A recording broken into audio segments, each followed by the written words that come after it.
अस्सलाम वालेकुम dear students.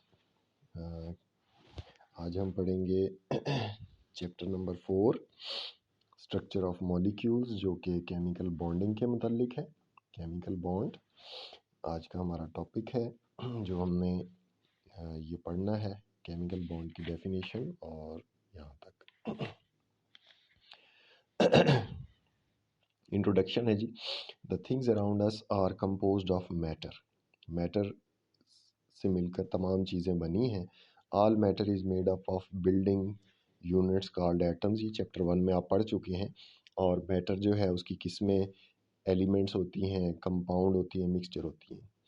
और atoms combine to form molecules. Compound के अंदर मॉलिक्यूल्स होते हैं या फार्मूला यूनिट होते हैं, आपने पहले चैप्टर में पढ़ा था। Which appear different in different states of matter around us, solid, liquid, gas.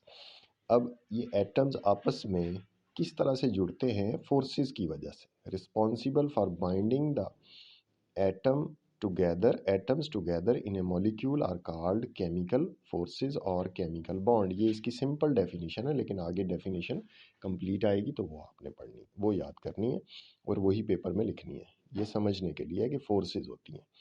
These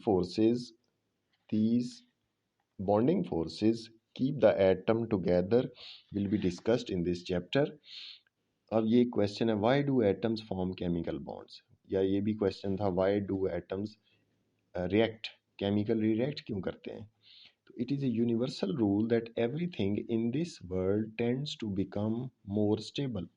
stable होना चाहती है। पानी जो है आप जानते हैं ऊपर से नीचे की तरफ ट्रेवल करता है, और जो चीज़ खड़ी है वो गिर जाएगी और स्टेबल फॉर्म में आ जाएगी। जो आदमी भाग रहा है, खड़ा हुआ आदमी, उसकी निस्बत ज़्यादा स्टेबल है, उसकी एनर्जी कम है। जिसकी एनर्जी कम होती है वो चीज़ ज़्यादा स्टेबल होती है। जो आदमी बैठा हुआ है वो ज़्यादा देर बैठ सकता है बनिस्बत खड़े आदमी के, क्योंकि उसकी एनर्जी कम होती है। जो लेटा हुआ है वो बैठे हुए से भी ज़्यादा स्टेबल है, वो ज़्यादा देर तक लेट सकता है, तो वो उसकी एनर्जी कम है। Atoms achieve stability by attaining electronic configuration of noble gases. Noble gases में हमने क्या पढ़ा था? उनके वैलेंस शेल में इलेक्ट्रॉन जो होते हैं या 2 होते हैं या 8 होते हैं। तो बाकी एटम जिनके नहीं होते वो ये 2 या 8 अटेन करना चाहते हैं, हासिल करना चाहते हैं। कौन सी? Electronic configuration. किस शेल की? वैलेंस शेल की।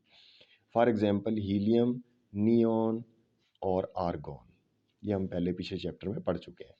In the valence shell, 2 or 8 electrons is sign of stability. Attaining 2 electrons in the valence shell is called duplet rule. यानी अगर किसी एटम ने अपने बाहर वाले शेल में 2 इलेक्ट्रॉन हासिल कर लिए और वो स्टेबल हो गया, तो वो क्या कहलाएगा? डुपलेट रूल। ये डुपलेट रूल की डेफिनेशन है, और ये इसको आप इसी तरह यहाँ पर याद करें। इसकी डेफिनेशन यहाँ से लेकर और यहाँ तक है। ये हो गई डुपलेट रूल की। While attaining 8 electrons in valence shell is called octet rule. लेकिन ये डेफिनेशन जो है आप यहाँ वाली याद करें, यहाँ पर भी ऑक्टेट रूल की डेफिनेशन है, ये ज़्यादा कंप्लीट है। तो ये डुपलेट रूल की तो यहाँ तक कर लें, 8 इसको यहाँ वैसे पढ़ लें, लेकिन जब यहाँ पर आएगी ऑक्टेट रूल की डेफिनेशन वो आपने पढ़नी है। उसके बाद आ गया, ये शॉर्ट क्वेश्चंस भी बनते हैं आपके। शॉर्ट क्वेश्चन नंबर 1 क्या है? वाई एटम्स रिएक्ट, यहाँ से लेकर यहाँ तक आ गया। दूसरा क्या था? डुपलेट रूल क्या चीज़ होती है, वो उसका शॉर्ट क्वेश्चन है। अगला एक क्वेश्चन है कि why noble gases are reactive. ये आपने पिछले चैप्टर में भी एक क्वेश्चन, शॉर्ट क्वेश्चन पढ़ा था। Why noble gases are not reactive और वाई दे आर स्टेबल। तो उसका आंसर ये लिखा हुआ है। मैंने कहा था कि ये इसमें आप डिटेल से पढ़ेंगे। The noble gases do have 2 or 8 electrons in their valence shell. It means all the noble gases have their valence shells completely filled. Their atoms do not have vacant space. उसमें खाली जगह है ही नहीं, तो इसलिए उसे रिएक्ट करने की ज़रूरत ही नहीं है। In the valence shell to accommodate extra electrons. Therefore noble gases do not gain, lose or share electron. ना वो इलेक्ट्रॉन लेती हैं, ना वो देती हैं, ना शेयर करती हैं। हमने पिछले चैप्टर में भी थोड़ा सा आइडिया मैंने आपको दिया था बॉन्डिंग का, अगर आपको याद हो। ये 16 दिसंबर के लेक्चर में मैंने आपको समझाया था कि बॉन्ड जो है या देने और लेने से बनता है या शेयरिंग से बनता है। याद है ना?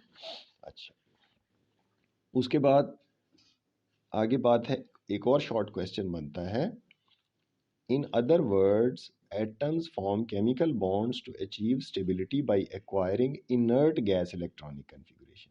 जब एटम जो हैं वो इलेक्ट्रॉन दे देगा तो अंदर 8 इलेक्ट्रॉन पूरे हो गए, जो नोबल गैस की इलेक्ट्रॉनिक कन्फिगरेशन है। इसके 7 थे क्लोरीन के, उसने एक ले लिया, 8 हो गए, इसकी भी एक नोबल गैस वाली हो गई इलेक्ट्रॉनिक कन्फिगरेशन। अगर किसी के एक था, उसने शेयर करके 2 पूरे कर लिए, इसने भी 2 पूरे कर लिए, तो ये नोबल गैस की इलेक्ट्रॉनिक कन्फिगरेशन उसने हासिल कर ली। अब ये सवाल आ सकता है कि हाउ एटम्स रिएक्ट, उनके एटम के मुख्तलिफ जो तरीके हैं वो क्या हैं, वो वही है जो भी हमने ऊपर पढ़े हैं। By giving valence electron if they are less than 3, अगर 3 से कम होंगे तो उसके लिए आसानी है कि वो अपने इलेक्ट्रॉन दे दे, या गेनिंग इलेक्ट्रॉन, अगर उसके ज़्यादा इलेक्ट्रॉन है तो देना ज़्यादा मुश्किल है, लेना आसान है। तो 5 या उससे ज़्यादा इलेक्ट्रॉन होंगे तो वो इलेक्ट्रॉन ले लेगा, जैसे यहाँ क्लोरीन में 7 थे तो उसने एक लेके अपना ऑक्टेट कंप्लीट कर लिया। अगर वो 7 देगा तो मुश्किल होगी। तीसरा है by sharing valence electron. Sharing की मिसाल भी हमने हाइड्रोजन और क्लोरीन, ऑक्सीजन और नाइट्रोजन में देखी थी। It means every atom has a natural tendency to have 2 or 8 electrons in its valence shell. The atoms having less than 2 or 8 electrons in their valence shells are unstable. जिसके 2 और 8 हो जाएंगे, 2 या 8 होंगे, वो स्टेबल होगा। जिसके 2 या 8 नहीं होंगे वैलेंस यानी आउटर मोस्ट शेल में, वो अनस्टेबल होगा। तो अगला हम इसके बाद अभी पढ़ते हैं अगली वीडियो में।